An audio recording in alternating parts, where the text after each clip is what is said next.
ఓ ధృతరాష్ట్ర మహారాజా, ఆ తరువాత ఏం జరిగిందంటే, ఈ ప్రకారంగా కౌరవుల సేనలు, పాండవుల సేనలు యుద్ధానికి సర్వసన్నద్ధులై తమ తమ శంఖములు, వేరీ మృదంగాలు వాయించి తమ ఉత్సాహాన్ని, వీరత్వాన్ని, పరాక్రమాన్ని ప్రకటించారు.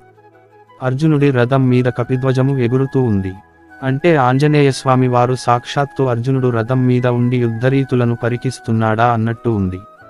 అటువంటి రథంలో ఉన్న అర్జునుడు తన అస్త్ర శస్త్రములను సిద్ధం చేసుకున్నాడు. యుద్ధం చేయడానికి సన్నద్ధుడయ్యాడు. అప్పుడు అర్జునుడికి ఒక ఆలోచన వచ్చింది. ఇంతకు తను ఎవరితో యుద్ధం చేయాలి, ఎవరెవరు యుద్ధభూమిలో ఉన్నారు, ఒక్కసారి చూస్తే బాగుంటుంది కదా అని అనుకున్నాడు.